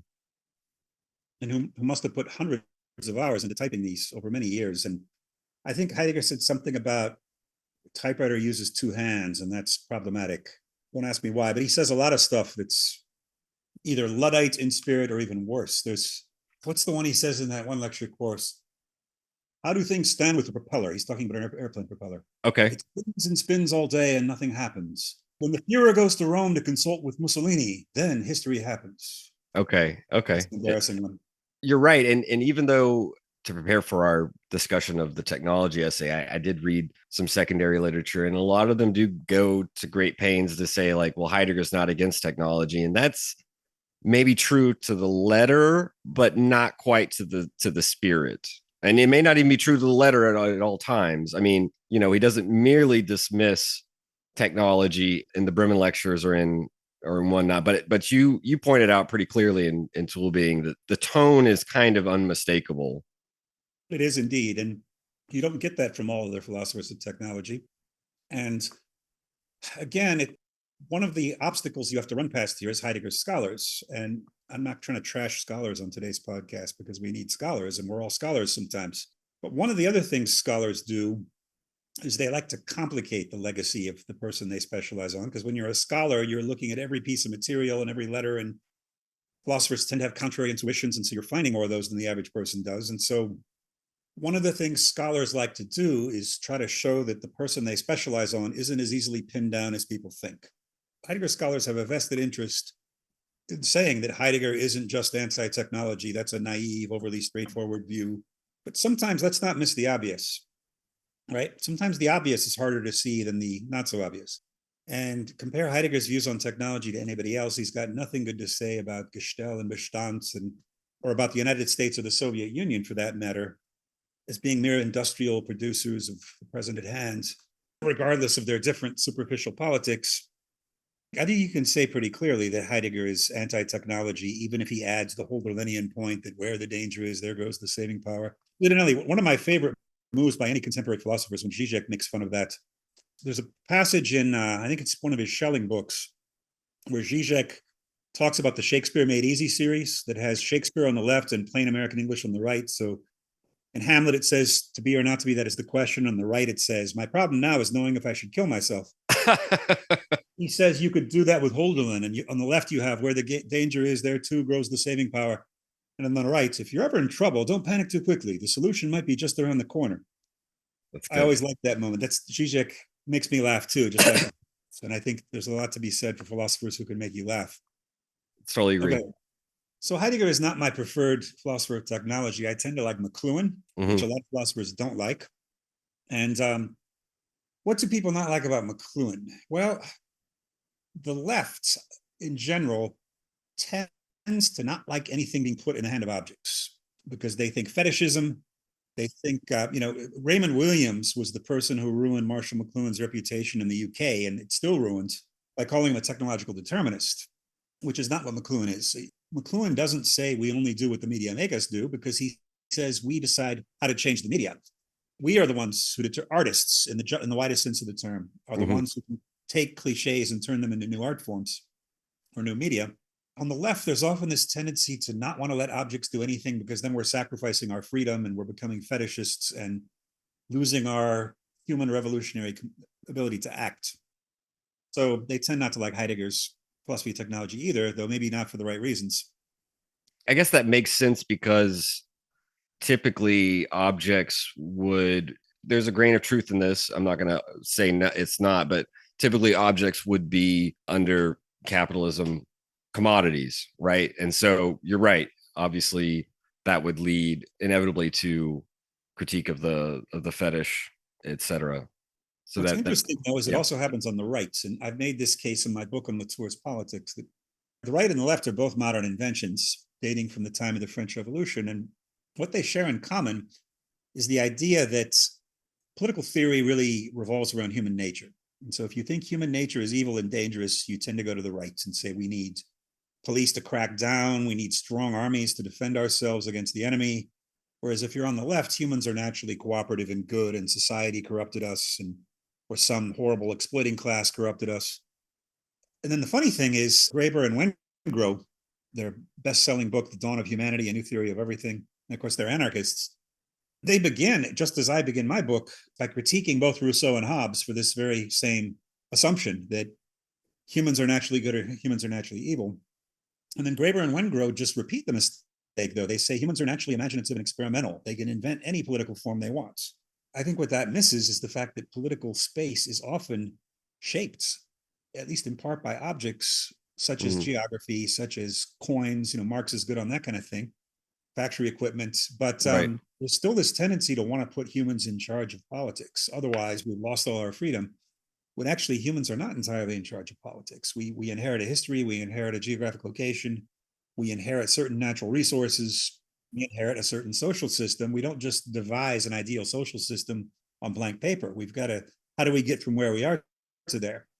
And so it's not necessarily true that we should be talking about revolution, even if we're on the left in a Western democracy, something Chantal Mouffe has written about, that maybe you want to talk revolution if you're in a truly exploitative place, not one where maybe there's too much extraction of surplus value, but one where they're actually shooting people down in the streets. I've lived in countries like that too.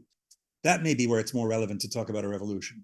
But anyway, the main point being, I think we need to rethink politics with non-human entities as part of the puzzle.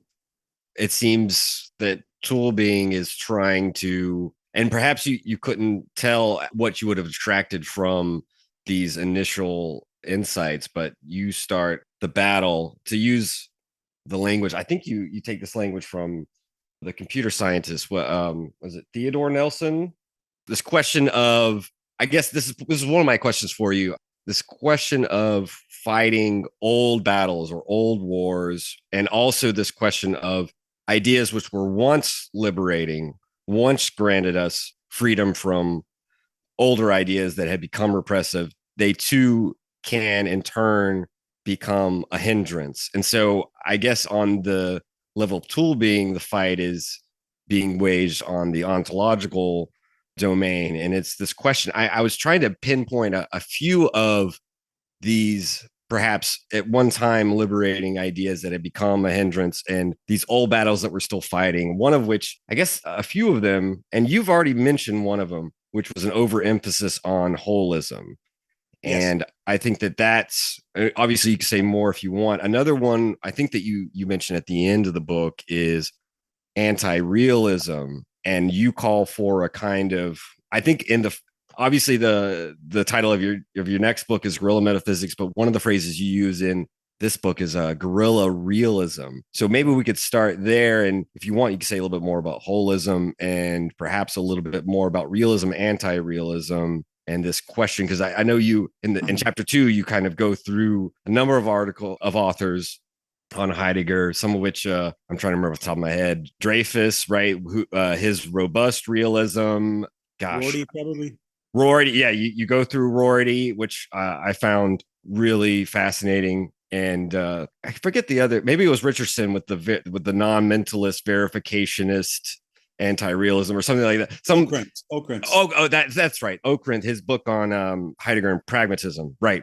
I'm mixing up a little bit of the authors, but yes, I'm glad you remembered that and corrected me there. But yeah, I mean, I guess this is one of those things. I think you start the book by kind of saying, or at least anticipating, again, provocatively in a good way here, I think, this notion that the old battle being waged is against substance. It is, everything has to be sort of contextualize, put in relation. Obviously, you mentioned Whitehead with prehensions and stuff like this, but perhaps this fighting these old battles expends so much of our energy that we're not yet fighting these battles to come, because this does feel like a book that portends, philosophical battles to be waged in the future.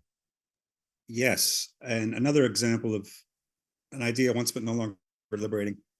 Everything's changing all the time. We need to change all nouns into verbs. That's a big one. And new materialism really is feasted on that one. I don't think it's liberating anymore. You mentioned something in the list I'm trying to remember that I wanted to comment on. First of all, props to Richard Rorty. I once wrote to him. He was famous. I was nobody. I wrote to him and said I disagreed with something he'd said in one of his books, and he wrote back and conceded the points. And it meant a lot to me. And I don't think a lot of people of his stature would have done that. And so that's something for people to. That's respectable. Yeah, and I've tried to do that on my own career, and I've sometimes failed. I've sometimes let emails slip and forgotten to respond to them or something like that. But it's a good idea to try to treat people, young people, nicely when you can, because they don't get a lot of nice treatment usually. I certainly didn't at that stage. People don't always want to let you into the club when you're a graduate student. Don't want to help you along and let you see that things are easier than you thought they were. Oppression may be another of those ideas as well. Okay. A lot of political discourse still circulates around oppression and repression. And I'm not sure that's what's happening anymore always. People have made the point, for example, like about the favelas in Brazil. Those people are not being exploited. There's nothing there to exploit. They're being ignored. That's what's going on. And so maybe that's what we need to talk about instead, people being left out of what's going on. And I think with artificial intelligence, that's going to happen more and more. Instead of having to complain about being exploited in our jobs, we'll have to complain about not being wanted as laborers, cut out of economic production by these machines. And so capitalism's always evolving. And I think, Varoufakis's book is coming out when? On Valentine's Day or around then? I'm very curious to see what he says about techno-feudalism. Yeah. I got that to the list. That's Zizek asked him about it once. Okay. And Varoufakis's claim was that it's archaic to complain about capitalism now because capitalism no longer exists, that we are now in something he calls techno-feudalism. And so I guess we'll need a Marx of techno-feudalism if that turns out to be true. That you are, for instance, going outside and all of your movements are being tracked by your iPhone and by Google, and you're not being allowed to see everything because the corporations are actually deciding what you see on social media. I'm not seeing pro-Trump stuff on social media anymore because I hate it so much that they know they can preach to the choir and just show me anti-Trump stuff, and I'm going to click like every time, and I'm more likely to stay online and buy stuff if I see stuff that pleases me. right. Okay. The downside is I don't get to see as much of what the Trump people are saying. Not that I want to, but I'm seeing stuff that they know I want to see. That's part of what he was getting at with techno-feudalism. Gotcha. And part of what you just said about ignoring sounds a little bit like it could be assimilated some of what, and I'm not sure, I guess this could be outdated, but just Badiou's notions of the relationship between belonging and inclusion. There are those who are included in the situation but don't belong, and we can think about what's going on in Texas. Sorry, Coop, but we can think about that as, which has been with us for decades, obviously, the question of who is allowed, who is considered to belong to the national situation, for example, and who is not. I guess we talked about holism because what I thought was interesting is the way that, as I told you before we started the show, you're able to spin a good tale, and it is interesting, right? The momentum, the snowball effect that builds up to the third chapter of the book, leading to your analyses of Levinas, Zubiri. We mentioned you work through Rorty and these other thinkers, and I do think it is interesting that as we start to get familiar and maybe even comfortable with the terms that you've put forth, like tool being and the as structure and these other things, they become complicated, and that gives a chance to discuss something like the fourfold, right? Which you said that at the time, and maybe there have been some better work done on it, but until then, I still see it in Heidegger literature where it's not quite treated seriously. We see that the dual structure of Vorhandenheit and Zuhandenheit, takes on a fourfold structure, which you already locate in the 1919 seminars with, I know that Zubiri has some interesting language, which I can't even remember, but what is it? Being anything at all and being a specific thing, right? This is that added to the dualism of presence at hand and ready to hand and your ways of reading them. So we get a fourfold structure, which I have a diagram, Coop, if you'll scroll down just a little bit more, because I do think the diagram is very helpful. And I do also think that it's a diagram that you've reworked in later books. I do think is it the four-dimensional object I think we talked about last time that reworks this diagram?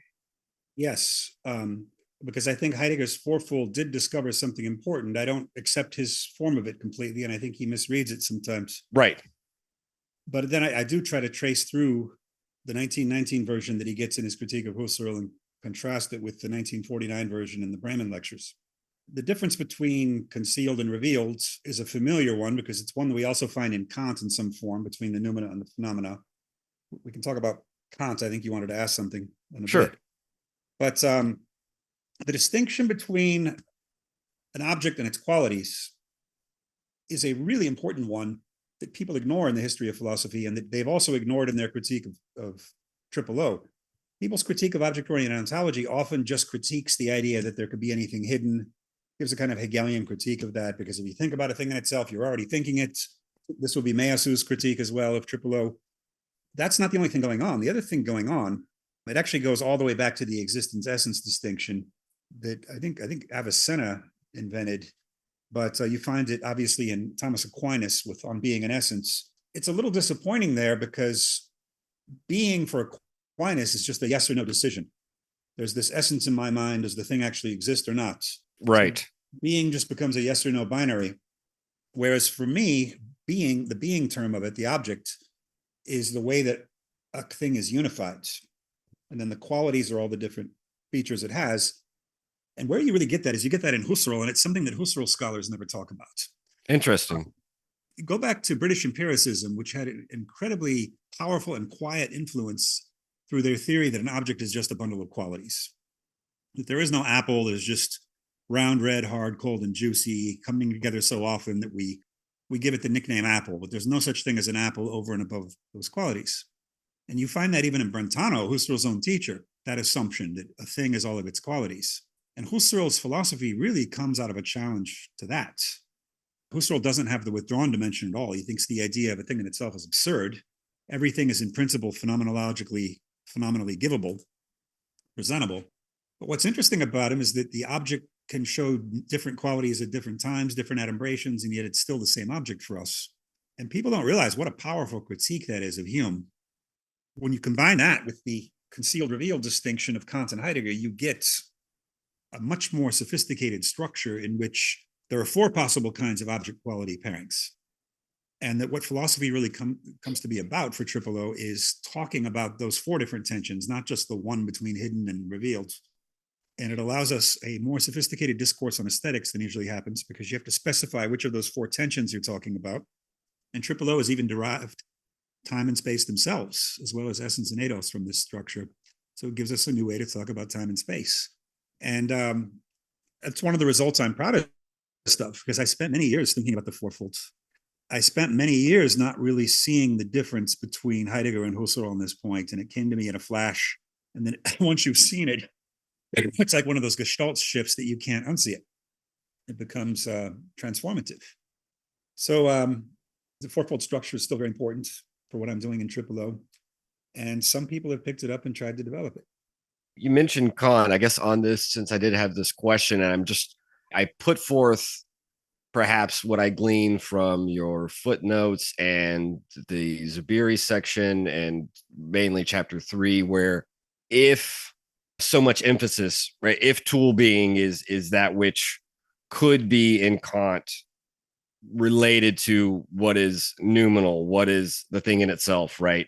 I suppose the objection on your part would be that for Kant, the thing in itself is still the thing in itself for us, right? It's still perhaps it's still reduced to our inability or ability to access it. And so it centers the human. Does that come close to at least the beginning of your distinction from that kind of conception? It does indeed. And for Kant, the thing in itself and the inaccessibility of it is a uniquely human cross to bear. We humans are unable to get at the thing in itself. Right. What about things in themselves encountering each other? And right. Kant can't ask that question for two reasons. One of the reasons he can't is he's not even sure whether the thing in itself is one or many, because unity and multiplicity are categories of the understanding. The other reason is more profound reason for him is that you can't really get out of talking about the thought world relation. You can't talk about a world relation because we're already doing it from the standpoint of human thoughts. And for many people, that's still a decisive, definitive argument. And I think there are two authors who help show us why that doesn't work. One of them is Ortega y Gasset. In his book, Phenomenology and Art, there's an introductory essay called Preface for Germans, where he's writing for an audience. And he there criticizes Husserl for the reason that the observing consciousness and the observed consciousness are not one and the same. It's not reflexive. And therefore, you can't convert every statement about the world into a statement about consciousness. And then Lacan, of course, his difference between the position of the enunciated and the position of the enunciation, when he critiques Descartes, in whichever seminar it is, I've forgotten, it's something prior to 11. It's probably back somewhere between 4 and 8, talking about Descartes and talking about how the cogito doesn't work for this very reason. The cogito that's observing itself is not the same as the cogito that's observed. And so you can't make it the king. You can't make the human cogito the king of everything by saying everything is only as how it presents itself. No really definitive response to that argument has ever been given. And I'll try to write one at some point, one that will convince everyone easily that you can't just play the game of saying, if you're thinking a thing outside thought, that's a thought. Therefore, there's no escaping the phenomenal, which is the German idealist move. And it's the move also for Meillassoux, Zizek. In some ways, it's the move for Badiou, because you can never get the inconsistent multiplicity except as an after effect of the count. It's one of those strange things where it's an argument that I find flimsy, but it's one that people find definitive. I think my answer to that would be you don't really build a philosophy on arguments. And this is my big disagreement with Meillassoux. Meillassoux says the correlationist argument is uncircumventable in a way, right? He's not a scientific realist. He says the correlationist is right. Yeah. You can't think a thought without turning it into a thought. And so he has to come up with this ingenious, indirect way of getting out of that. And if you don't do that, he says you're just refusing the argument instead of refuting it. Whereas I'm here with Whitehead. Whitehead says that philosophy is not mathematics or geometry. Philosophy is not good when it starts from some uniquely irrefutable starting point. A philosophy is judged by its breadth and its coherence. And so it doesn't really matter where you start. And this is why philosophies are abandoned, not refuted. We don't move beyond Parmenides because somebody refuted him. He says being is and non-being is not. Well, no one's really refuted that. I guess maybe Hegel in some way. We move on from Parmenides because that's not enough. Yeah. Being is and non-being is not. It's not rich enough. Meillassoux calls this the rich elsewhere, and he says that kind of mockingly. Yeah. As though people are trying to escape the correlationist argument by appealing to the rich elsewhere. I think the appeal to the rich elsewhere is a deadly argument. That if you have a very abstract and boring philosophy that doesn't cover half of experience, well, that's a mistake philosophically. Philosophy is not built up out of irrefutable arguments. If it has worked that way, then show me this irrefutable argument everything's based on. I guess some people think it's the Cartesian cogito. I don't think it is. I know that in a different context, you had a footnote, but it's the other way around, where you show a bit of the absurdity in, say, refuting idealism based on a type of materialism, where you would say, well, you think thoughts with brains and neurons, right? That argument can be flipped around. I know I'm kind of paraphrasing you, but it seems like that would be a similar type of just reversal that doesn't necessarily. That just reverses a type of begging of the question. Yes. Trying to ground any statement in something else means that you're missing what you're talking about in the first place. So you could say that instead of following Descartes and saying thought is the ground of everything, you could say that air is the ground of everything, because if we don't breathe oxygen, we're going to die. Therefore, all philosophical statements are grounded in oxygen. Well, that's an ambiguous use of the word ground. So likewise, people who are into Marx are often pointing to Alfred Zonratel's book about how philosophical abstraction is grounded in the abstraction of coinage. And it's an interesting historical thesis, but that the fact, even if it's true, let's stipulate that coinage in archaic Greece is what led to the rise of philosophy in archaic Greece. Fine, but that doesn't mean that a philosophical statement can't exceed somehow its physical or historical conditions in the introduction of coinage. So that only goes so far for me.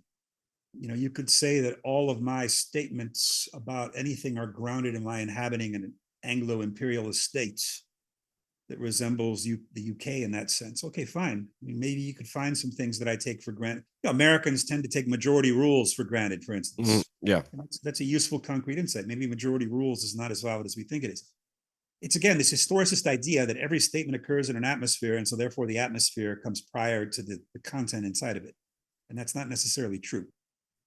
I wanted to say we've had you for 2 hours and I'm sorry that you're sick. I wanted to thank you for coming on despite that. But I guess the only other, maybe just to keep it light, because we have covered a lot of ground, even if we haven't devoted our time to your book. But I thought that maybe it was nice that we were able to talk about insights that were surrounding it and led from it. I do want to go back just because, what came to my mind thinking about this as I was reading your book, and I was thinking to myself something that you said earlier, which was, I can't imagine Heideggerians would either utilize this work or receive it very well. And so I guess I wanted to end perhaps on a light note, just as a thought experiment, wondering aloud what might be one of those things that would most aggrieve or most annoy Heideggerians or Heidegger scholars. I came up with it was, you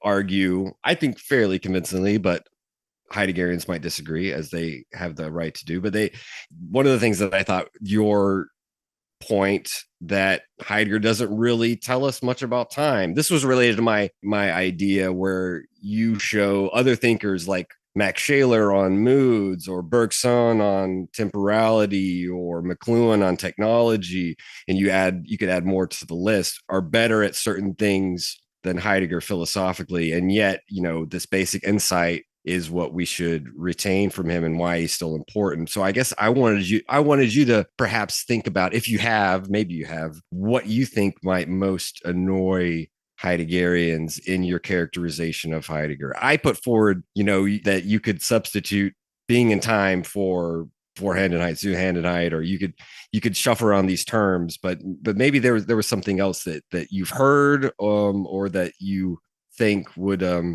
ostracize you from the Heidegger clique. Time's a good one, and I'll have something to say about that in a second. But the more general one, I think, is that I'm saying Heidegger is not that complicated. Okay, yeah, I see that. That almost hits their narcissism, perhaps, maybe. Yes, because if you spent all these years specializing in Heidegger, and he turns out to be almost as simple as Parmenides, as I say, then they're not needed. I mean, I don't mean it that way, but that's how they're probably seeing it. But that would be the consequence, right? If there were ever a philosopher who didn't need to write 102 volumes, he'd be the one, and yet he did it. And I think that's true of philosophers in general. Philosophers in general are specialists in very simple ideas that are nominally different from previous separate ideas. And in Heidegger's case, I just think in general, you're not going to find that many different ideas.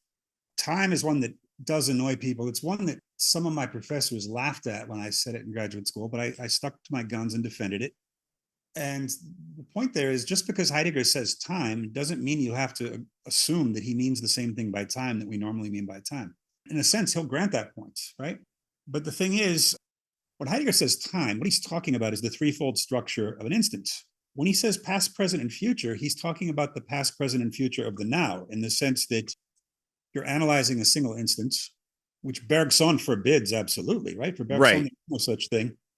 Aristotle says the same thing, by the way, that time is a continuum. It's not made of nows, and or at least the now is not punctual in that tradition. For Heidegger, there's nothing stopping a now from being punctual, because his analysis works just as well, whether it's punctual or not. It works better if it's punctual, in the sense that here I am this very instant, I'm thrown into a situation, that's the past. I'm sitting in an apartment in Long Beach, California, and there's a whole history that goes into that. But I'm here now. I can't do anything about the fact that I'm here now. The most I can do is get up and leave. start a new life.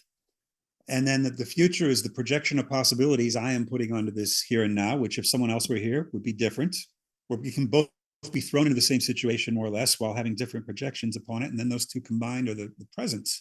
So it's a non-present at hand present, right? Because it's got these different structures of thrownness and projection.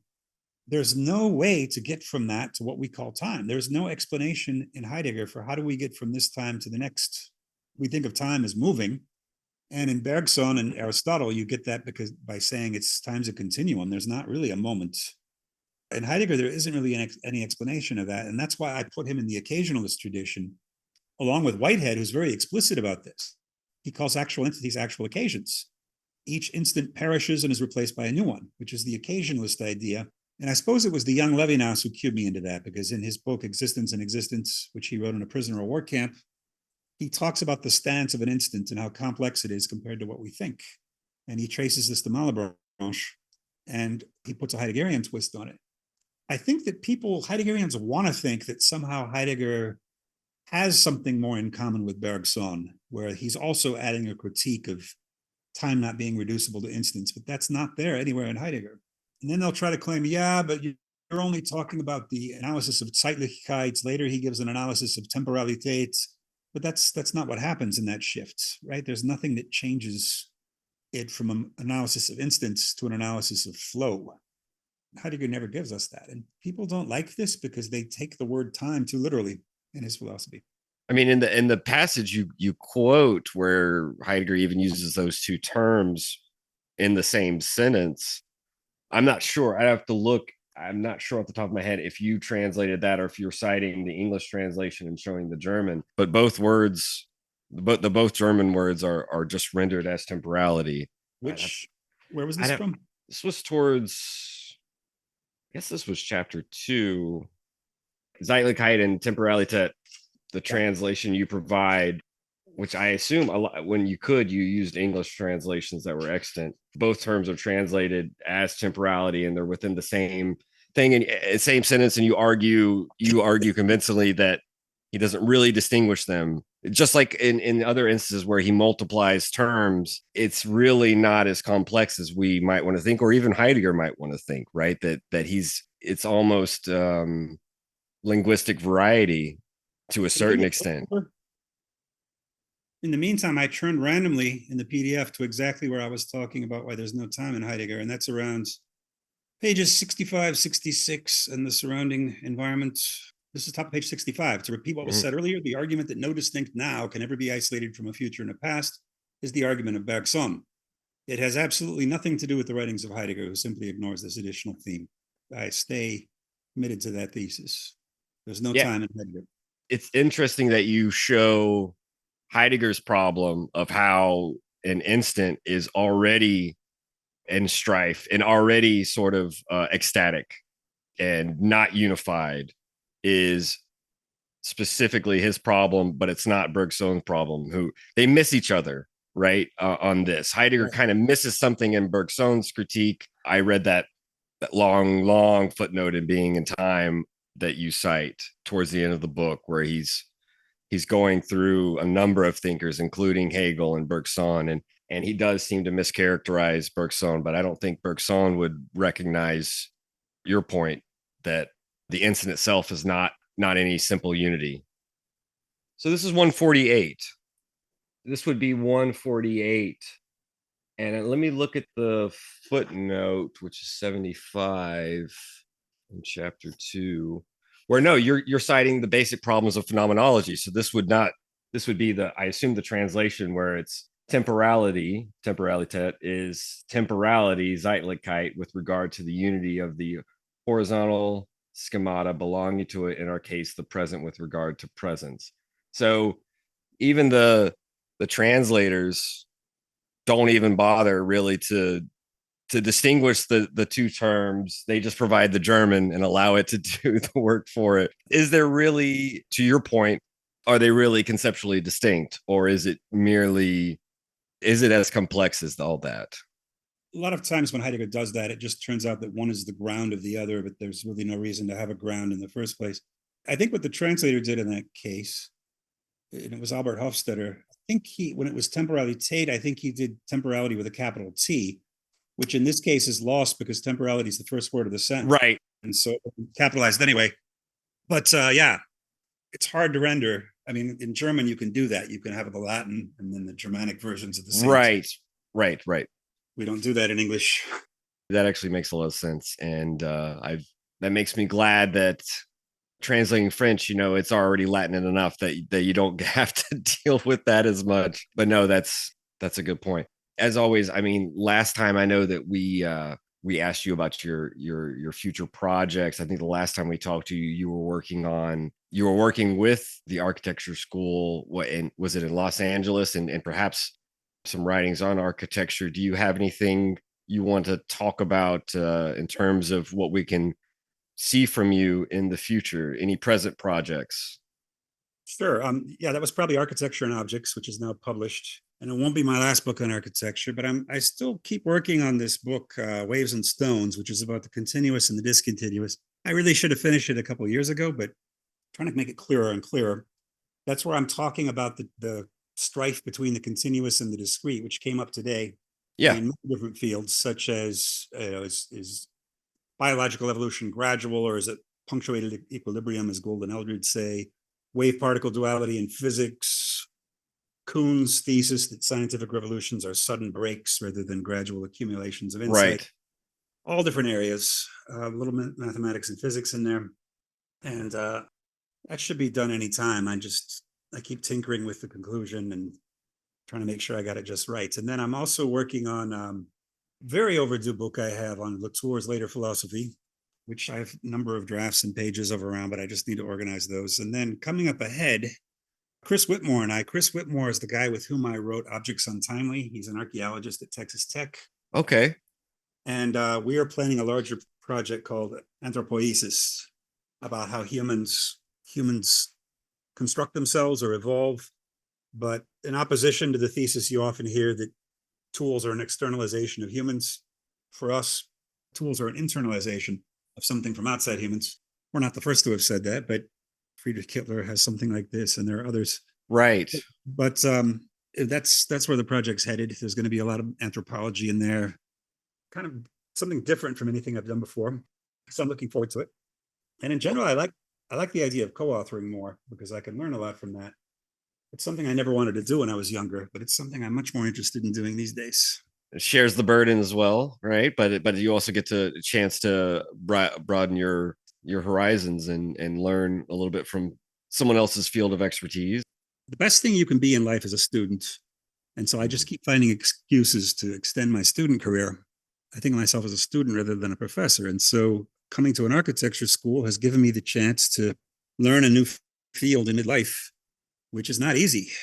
Architecture has a vast literature, just like philosophy. And right. Learning the culture to not say stupid stuff, it takes a while. It takes a lot of effort. Now, this is my 8th year there, so I'm a little more comfortable talking with architects. That's great. And it is interesting. You mentioned something sort of offhand, perhaps, that you said at one point, the architects moved on from Derrida to Deleuze. Now they're moving on to something else. And maybe, hopefully it's just a plurality of thinkers rather than any one trend. I think what happened is that architecture went through a crisis in the 1960s, just like the arts, when classical modernism, high modernism kind of came to an end. And that's when architects turned to philosophers like never before. So you had a Heidegger period, a Derrida period, a Deleuze period. And now you've got people, there's been a kind of reaction. You have many people in architecture saying, we're sick of following philosophers. Let's just focus on disciplinary stuff, which I think is self-defeating because architecture is the most interdisciplinary discipline there is. They have to know all kinds of stuff. So why single out philosophy? I think what they're reacting against is certain overly literal interpretations of, like, put cracks in a building, that's Derrida, put folds in a building, that's Deleuze. And yeah, that was too literal, but so what? Literalism is a challenge, trying to overcome it. You just need four folds, right? You just need one fourfold, just right. I suppose that makes sense. And I think that it's probably comes in ebbs and waves, right? You probably need to pull back. You need anti-cathexis so you can reinvest those energies after you've kind of pulled back into yourself. Maybe that's all it is you need a little bit of that reaction that is interesting. And also you're probably right, something about it being self-defeating. But it reminds me of the trends we see in philosophy. And you pointed out earlier, right? You don't think philosophy should be science. And I think that's perfectly valid. And perhaps one of the errors that Husserl was led into was trying to found philosophy as a rigorous science. I know I didn't ask it today, but we obviously you went into it a little bit, and you go into it in Tool Being, where Badiou criticizes Heidegger as much as he admires him for suturing philosophy to the poem. And there's a sense in which you kind of point out that there's a reason why Heidegger focuses on a poet like Hölderlin rather than, what was it, Dante or I forget. Was Dante or okay, yeah, there you go. Right. He's already kind of stacking the deck to any extent. There's obviously that would bring us into an hours long discussion. So maybe I really am fascinated with the Waves and Stones book. That sounds really fascinating, and I'm glad that you are enjoying co-authoring, because I got to do my first co-translating with a colleague, and I did find it to be extremely helpful. It keeps you from developing bad habits and not recognizing them, right? It keeps sometimes you need to break out of a certain self-imposed manner of working, and that can often be very, very fruitful. And that's why I think doing a podcast solo would be, I don't think it would work as well as working in tandem. So I agree with you about this working in groups, and I'm excited to see what you've got in the future. And hopefully we'll have you back before it's been 2 years. So hopefully sooner than later, you'll come back on the show and be able to talk to us about your new book. Anytime you want. I mean that. Graham, we're going to let you go to enjoy your Sunday. And I just want to thank you again for coming on the show. And we're going to stay on just a little bit longer, but I will be in touch with you and let you know as soon as the episode airs. Okay. All right. Thank you. I really enjoyed this. Thank you, Graham, and have a wonderful day. All right. Appreciate it. Thanks again, Graham. And that will wrap up this week's edition of the Machinic Unconscious Happy Hour. Thanks to Graham Harman for joining us. The very roots of evil, of negativity and singularity, including the ultimate form of singularity, which is unconscious, the whole state of things, the pure bias without object anymore. This is a typical violence of information.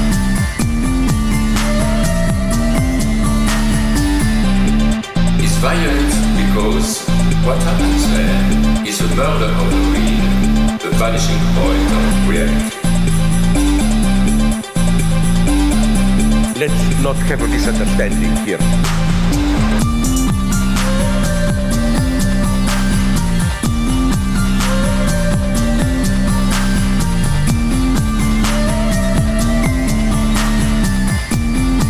What I meant is the following. With nothing left but recycled, whitewashed, lobotomized people, as in Clockwork Orange.